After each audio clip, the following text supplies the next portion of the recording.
Hey, good morning everyone. Got everything set up now.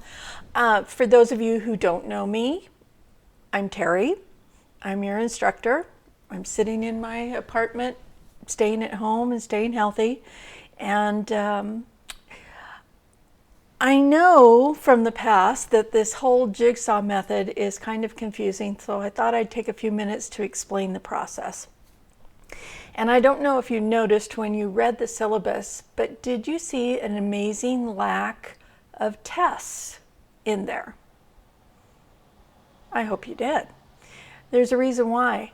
I think tests are stupid. Really, truly stupid. I hate writing tests. You hate taking tests.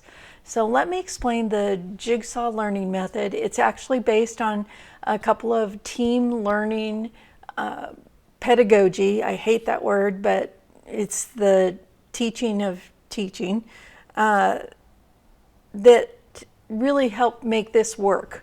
At least it has worked for me. So let me start with this question. If I was to say that there was a test over chapters 1 through 4 next week, what would you do? Well, think about it. I'm sure that you would set aside some time to thoroughly read the chapter and assess all that's in it. That you would make your own note cards and do your own self-study. You would contact other people in your group and you would study dedicatedly in order to do well on this test. Or would you stay up late the night before, skim through all the chapters, look for the bold words, cram as much information as possible into your head, only to take the test and to have it all evaporate, have all that you've crammed into your head evaporate 2 minutes later after you've taken the test? Yeah, that's what I thought. So let's be honest with each other. You're not going to take time to thoroughly read all the chapters. You're not going to create your own card study system. You're not going to connect with other people in your group and do it. You're just going to throw open the book. So I want to avoid this. I want you to learn stuff that will stay with you. And I really think that testing approach is a loser application for the kind of material we're studying. If we were in chemistry and if you took, the batteries out of this and combined it with the hand sanitizer I have, and that would cause an explosion, yes, I think you should know that. But in our field of study, what's true in one situation may not be true in another situation. And it's a better plan for us to take these concepts and look at them and figure out how do they apply to us. So, came up with the Jigsaw method. And I've used it successfully for several years, both here at Central and at Weber State, where I taught before. It really puts the emphasis on learning concepts that are relevant to you, not just everything that's in the chapter, what's relevant to you. And it applies those concepts to your life. So I think probably the best compliment I ever got was last fall. A student who was in my class the spring before, I asked him to explain the jigsaw process to the current class. And he said, I took your class last spring. It's the only class I remember anything from this quarter. That's my goal, is to teach you something that's going to be relevant and useful to you. So the process is that each member of your team contributes information and you create a whole. That's why the jigsaw. Each one of you brings something to the table and you create a whole piece of knowledge. So let me walk you through the process. The first step is you read the chapter that you're assigned. In some classes, 2 people from your team might be assigned to the same chapter. That doesn't mean that you split the chapter up or anything. Both of you read the entire chapter. As you read it, jot down some ideas about concepts or ideas or new ways of thinking that really resonate with you. And online, you're going to write those up, 2 concepts, 1 example, and share that with the team. When you go to the discussion group, you're going to post what you think were the top two concepts, and you're going to share an example. Then you're going to read the other people who read the same chapter, what they thought about the chapter. Do they have the same concepts that you thought were important? Do they list something else that you hadn't considered? What examples do they have? Do their examples really resonate with you or seem relevant? You will then comment on what they wrote. Do you agree with the concepts that they selected? Was your mind changed and you started considering another concept you hadn't thought about before? One chapter in one class had a section on sexual harassment.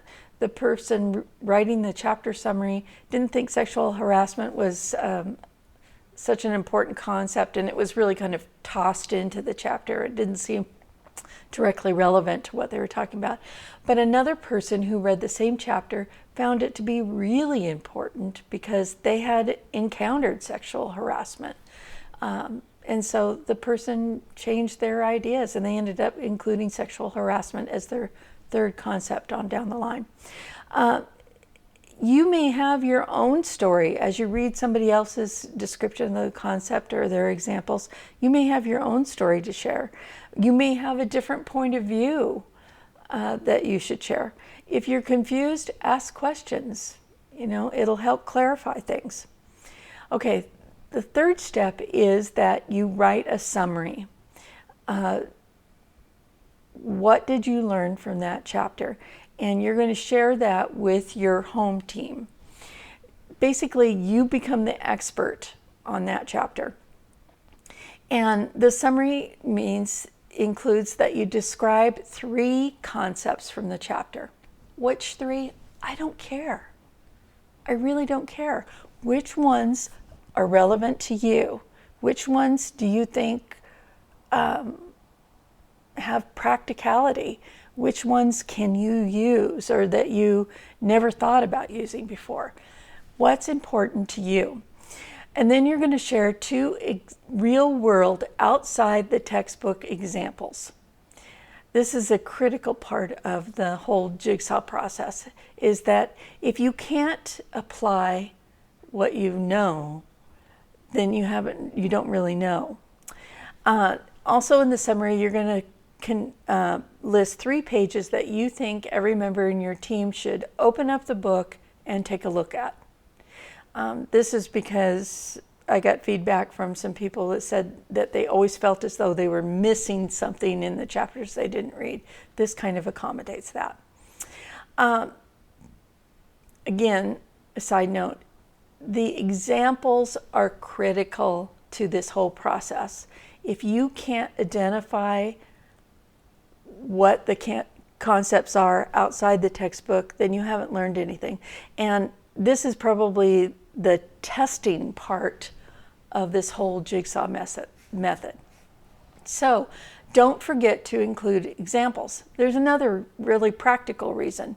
The concepts description is worth 10 points. The list of 3 pages and why they're important is worth 5 points. And the 2 examples are worth 10 points out of 25. So don't include examples. You make my life easier. I can grade very easily and just put a big 0. And then you've got 15 out of 25, very best for your score. So include those examples. All right, next, you're going to share your summary with your home team. And you're going to read their summaries. Even read if you're doubled up on chapters, read the other person's chapter summary. I've heard that people are so surprised at that they learn new things when they read somebody else's chapter summary. Consider what you've read. Mull it over. Think about it. Do you have your own situation where that could apply? Do you have your own example? Do you have a way that you could apply that concept either to the work you're doing now in this class, the work you're doing on the job, how in your family, in the future, whatever. I'm looking for connections to life so that you can apply these things. You're going to discuss online, you're going to do an online discussion, and you're going to share your ideas with your teammates. That means that you're going to post comments to their summaries. In your comments, explain how you see this concept working in the real world and how you could apply it now. Share your examples. Show me that you've read the other people's chapter summaries and you've actually thought about it and thought of ways that you can apply it. That's what I'm looking for. Okay, the benefits of this is that you understand the concepts that are relevant to you, not just everything that's in the book. Because we divide up the book, we end up covering more territory in the book. In some classes, we end up touching all the chapters, which is kind of amazing in a 10-week, or in this case, a 9-week quarter.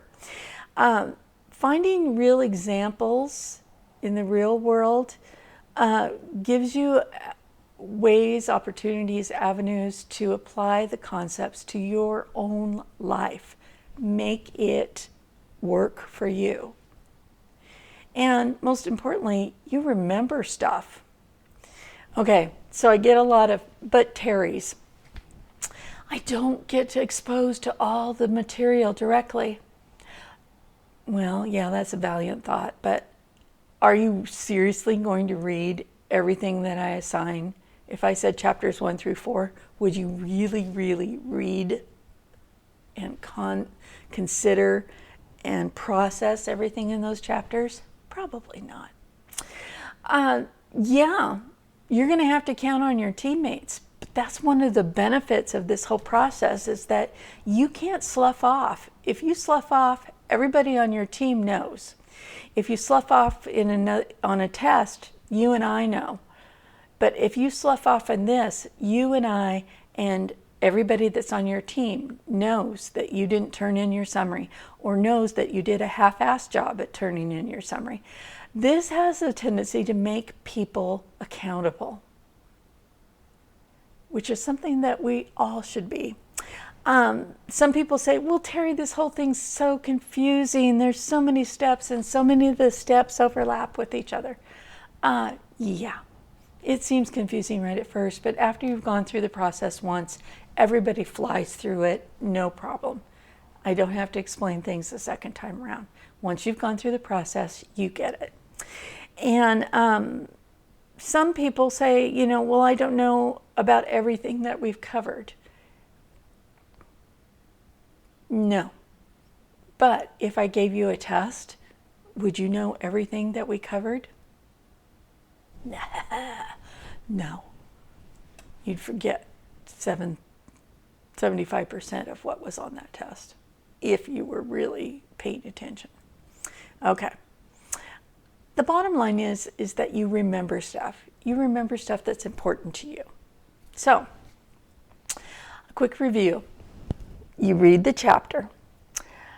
You discuss and talk about your chapter. You write about your chapter. You share knowledge with others, and you apply that knowledge to the real world. That's the whole learning process, is that you have to read it, write about it, talk about it, apply it. That's the whole learning process in one neat bag. So, Jigsaw method, yay!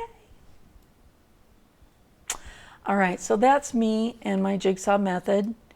Hope it explains a few things for you and lets you know that one of the bad parts about this COVID-19 thing is that you can't get your hair cut. So I'll leave you on that note. We'll talk to you soon.